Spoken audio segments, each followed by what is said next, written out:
ঘরোয়া পদ্ধতিতে এঁচোড় রান্নার রেসিপি শেয়ার করছি।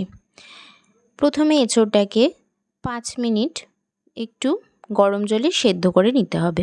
খুব বেশি সেদ্ধ করার দরকার নেই, তাতে কিন্তু এঁচোড় কষতে কষতেই গলে যায়। তো এখানে লাগছে আলু, পেঁয়াজ, রসুন আর লঙ্কা। মশলার মধ্যে লাগছে জিরে গুঁড়ো, মরিচ গুঁড়ো, গরম মশলার গুঁড়ো। আর এখানে এঁচোড় সেদ্ধ হওয়ার পর জলটা ফেলে দিয়ে তুলে রাখতে হবে। এরপর কড়াইতে তেল গরম করে আলু ভাজতে দিতে হবে। সামান্য নুন দিয়ে আলুগুলোকে একটু কড়া করে ভেজে তুলে রাখতে হবে। এরপর কড়াইতে তেল গরম হলে দিয়ে দিতে হবে 2টো তেজপাতা। তেজপাতাটা একটু পুড়ে গেলে তাতে রসুন কুচি দিয়ে ভাজতে হবে। রসুনটাকে খুব ভালো করে ভাজতে হবে, নয়তো রসুনের কাঁচা গন্ধ থেকে যায়। আপনারা চাইলে রসুন বাটাও দিতে পারেন। এরপর রসুনটা খুব ভালো করে ভাজা হলে এতে দিয়ে দিতে হবে পেঁয়াজ। পেঁয়াজ রসুন একসাথে ভাজার পর বাদামি রং হলে এতে কিন্তু আগে থেকে সেদ্ধ করা এঁচোড় আর ভেজে রাখা আলুটা দিয়ে খুব ভালো করে ভাজতে হবে। ভাজার জন্য 2 থেকে 3 মিনিট সময় নেবেন।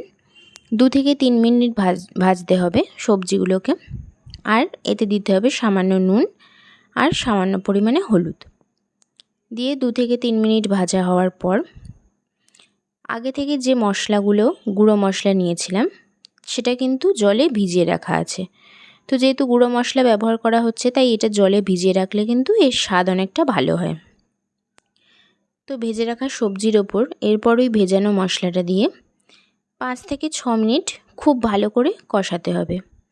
যত বেশি ভালো করে এটাকে কষবেন তত কিন্তু এঁচোড়ের স্বাদ অনেক ভালো হয়।